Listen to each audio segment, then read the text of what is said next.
कल्याण विभाग क्या इस देश में नहीं है, क्या पाकिस्तान में है कि चाइना में है? ये एसडीएम को बताना चाहिए। सही बोला प्रशांत किशोर ने कि नए नए एसडीएम बना। नैकन जो एसडीएम बनता है ना, वो तो दहेज वाला बना है, और कुछ बात नहीं। ड्यूटी के लिए तो बनता नहीं सब। इस सब सरकार का जो वहाँ का मंत्री होता है, जो उस जिले का मंत्री प्रभार दिया जाता है, उसको तेल लगाता है ये लोग। ये बड़ा सवाल है भाई कि आप क्यों नहीं जाने दीजिएगा? और नहीं तो आप लिखित में दीजिए, उसको कानून जा करके जो है ना कोर्ट में जाकर के खड़ा करना चाहिए कि किस अधिकार के, किस कानून, कौन सा कानून है इस देश में। इस देश में क्या नीतीश कुमार कानून बना रहे हैं क्या, या वहाँ के जो जिला के जो मंत्री हैं वो कानून बना रहे हैं? ये देश भारत के संविधान के तहत चलेगा ना भाई। हर आदमी को अपना अधिकार है, उसका मौलिक अधिकार है। और प्रशांत किशोर ने ठीक बोला कि लिख करके दीजिए, क्या कारण है? ये नया नया एसडीएम ये संविधान का ड्यूटी कर रहा है कि नीतीश कुमार का ड्यूटी कर रहा है? ये नया नया लोग जो आ गया है, ये लोग टीटीएम करता है। ये एसडीएम का नौकरी कर रहा है कि नीतीश कुमार का नौकरी किया है? ये संविधान के तहत शपथ लेके आया है ना, संविधान परीक्षा पास करके आया है ना। ये संविधान का ना ड्यूटी करेगा। जो संविधान में जो स्ट्रक्चर है, जो कार्यपालिका है, उसके तहत है ये। न्यायपालिका, कार्यपालिका, विधायिका, ये तो मंत्री और विधायक नहीं है। ये तो प्रेम कुमार और कह रहे हैं नीतीश कुमार का विधायक तो नहीं है। ये कौन सा अधिकार से एसडीएम ने रोक दिया भाई? उसी दिन दरभंगा में देखिए कि वहाँ लोकसभा के विपक्ष के नेता राहुल गांधी को रोक दिया गया। आप कैसे रोक सकते हैं?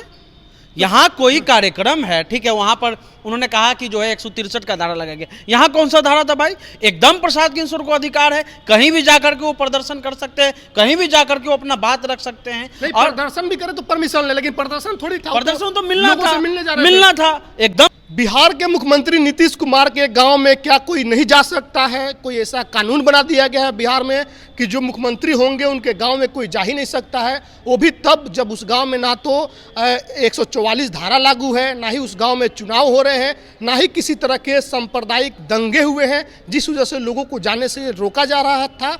आखिर कारण क्या है कि बिहार के मुख्यमंत्री के गाँव में कोई नहीं जा सकता है? आप लोगों ने देखा कि प्रशांत किशोर कल जा रहे थे तो उनको रोका गया। प्रशांत किशोर की विचारधारा क्या है, वो उनके लिए काम करते हैं नहीं करते हैं, इन तमाम बातों को अभी फिलहाल छोड़ दीजिए। लेकिन जिस तरह से उनको रोका गया, क्या ये न्याय सम्मत था? क्या ये संवैधानिक अधिकारों का उल्लंघन नहीं था? इस पर क्या कुछ होना चाहिए आगे? जिस अधिकारी ने रोका बिना किसी उचित कारण के, क्या उस पर भी कोई कार्रवाई होनी चाहिए? या फिर बिहार के मुख्यमंत्री को आकर के इस पर स्पष्ट करना चाहिए कि उनके गांव में किसी को जाने से नहीं रोका जाएगा? या तो फिर इस पर कैबिनेट से कानून भी बन जानी चाहिए कि उनके गाँव में कोई नहीं जा सकता। इस तमाम चीज़ों पर लेकर चर्चाएं तेज हो गई है। सन्नी जी मेरे साथ हैं, आपने देखा कि किस तरह से प्रशांत किशोर को रोका गया, इस पर क्या कहेंगे आप? ये एसडीएम कैसे बना गया, ये सवाल उठेगा। एसडीएम जब पढ़ा होगा तो सोशल साइंस पढ़ा होगा, सोशल साइंस पढ़ा होगा तो संविधान पढ़ा होगा, संविधान पढ़ा होगा तो मौलिक अधिकार पढ़ा होगा। और मौलिक अधिकार में स्पष्ट बात है कि मौलिक अधिकार जो भारत के हर एक नागरिक को है ना, उसको आप खाने से, पीने से, जाने से, रहने से और किसी प्रकार का उसको आप रोक नहीं लगा सकते हैं, और ना ही उस पर कोई कानून बनेगा। कल्याण विभाग क्यों जा रहे थे प्रशांत किशोर? अगर वो राजनीतिक इवेंट भी है तो हमारे देश में ये मौलिक अधिकार है।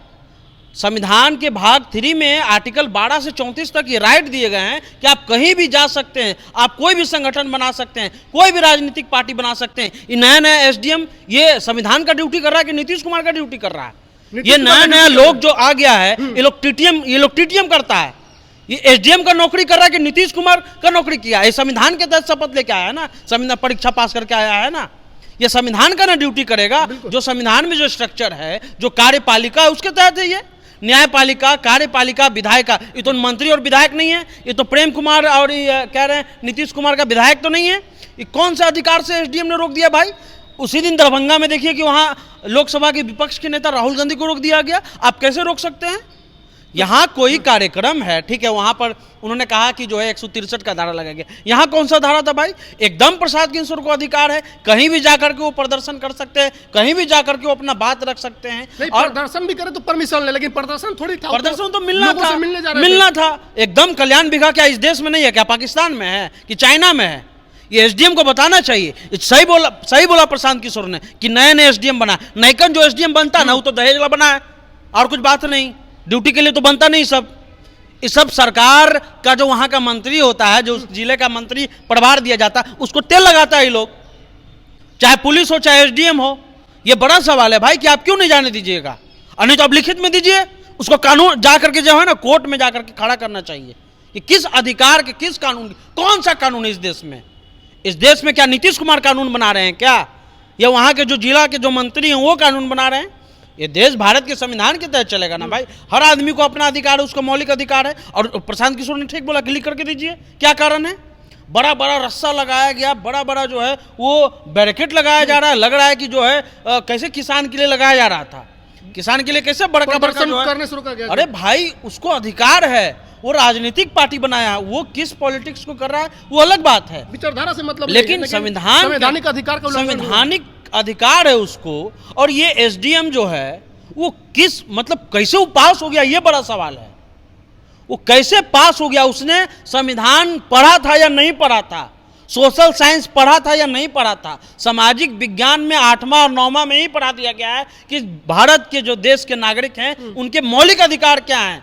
उनका मौलिक अधिकार है कहीं भी वो जा सकते हैं, उस पर ना कोई कानून बन सकता है। बहुत पहले कानून बनाने का नियम था, लेकिन इंदिरा गांधी ने जो इमरजेंसी लगाई उसके बाद इस नियम को ही हटा दिया गया कि मौलिक अधिकार पर कोई भी कानून नहीं बन सकता है। तो आप अगर एक राजनेता कहीं घूमने जा रहा है, कहीं प्रदर्शन करने जा रहा है, कहीं मिलने जा रहा है, कहीं बात करने जा रहा है, आप नहीं रोक सकते हैं। अब तो उसको सुरक्षा देना चाहिए, उसको सुरक्षित पहुंचाना चाहिए। आप उसको व्यवस्थित कीजिए, उसको आप व्यवस्था दिलाइए। अभी अगर ये मामला कोर्ट में चला गया तो एसडीएम का तो जो है वो खड़ा हो जाएगा 1 घंटा कोर्ट में। कैसे आजकल बहुत सारे जो है सुप्रीम कोर्ट के माननीय जो न्यायाधीश है वो एसडीएम और इसको खड़ा करा दे रहा है कि खड़ा हो जाइए 1 घंटा, वो खड़ा हो जाएगा 1 घंटा। किस अधिकार के तहत? इसीलिए ना कि आज एसडीएम है कल डीएम बन जाएंगे। बढ़िया से हम सरकार का टीटीएम करेंगे तो हम एसडीएम है डीएम बन जाएंगे जल्दी। इसी के लिए आप लोग किए, और कोई कारण नहीं है। लिखित में ये बताना चाहिए कि कौन सा कानून है। क्या ऐसा भी हो सकता है कि दबाव हो ऊपर से? कोई दबाव नहीं होता है, ये लोग छुट्टे खुद दबाव में रहता है। सही बोले प्रशांत किशोर कि जिला में हो ना, मुख्यमंत्री के जिला में तो भाव खड़ा था और कोई बात नहीं है। बिना दबाव है सर, हम है ना, हम देख लेंगे, आप रहिए ना सर, हम नहीं घुसने देंगे। अरे तुम काहे नहीं घुसने देगा? क्यों नहीं घुसने देगा भाई? तुम संविधान के नौकर हो, पब्लिक के नौकर हो। तुम किसी नेता मंत्री मुख्यमंत्री के नौकर नहीं हो। जैसे मुख्यमंत्री नौकर है वैसे एसडीएम नौकर है और डीएसपी नौकर है। ये जितने भी जो नए एसडीएम और डीएम बन रहे हैं तिलक के लालच में कि हम डीएम और एसडीएम बन जाएंगे तो 50 लाख तिलक मिल जाएगा, कोई लोग का कोई काम नहीं है। विकास दिव्य कार्तिक सही बोलते हैं कि जो नए लड़के जो एसडीएम डीएम बन रहे हैं उनसे लोगों को उम्मीद रहता है कि जो पब्लिक राइट्स हैं, जो संविधान है, जो इस देश का कानून है, उसके तहत जो सिस्टम और व्यवस्था से जो सबसे अंतिम में पंक्ति में खड़ा लोग हैं उसको अधिकार के लिए एसडीएम डीएम है, सरकार के सेवा के लिए नहीं है कि हम आपको सर हम संभाल लेंगे आप रहिए। उसके लिए एसडीएम और डीएम और डीएसपी नहीं है। ये समझना चाहिए उस एसडीएम को। अभी वो यंग है, टीटीएम करिएगा तो डीएम जल्दी नहीं बन जाइएगा। सरकारें बदलते रहती हैं, ये बड़ा सवाल है। चलिए, तो जो संवैधानिक अधिकार का उल्लंघन कल हुआ ये दुर्भाग्यपूर्ण था। तमाम लोग इस बात को लेकर के सवाल कर रहे हैं कि मुख्यमंत्री का गांव हो जाने से क्या वो इतना रिजर्व हो गया है कि सिर्फ उस गांव में मुख्यमंत्री ही जाएंगे, उसके अलावा दूसरा कोई राजनेता नहीं जा सकता, वो भी तब जब वो मामला बिल्कुल सामान्य दिन का हो। ना तो वहाँ 144 जो अभी धारा बदल के बीएनएस में 163 हो गई है, या फिर उसके अलावा वहाँ पर कोई सांप्रदायिक हिंसा नहीं हुई है, या फिर कोई तनाव नहीं है जहाँ पर नेता जाएंगे बयान देंगे जिससे माहौल भड़क जाएगा, तो उस समय में रोका जा सकता था। लेकिन यहाँ पर सामान्य दिन में आम लोगों से मिलने से रोका गया है, ये बहुत गलत है।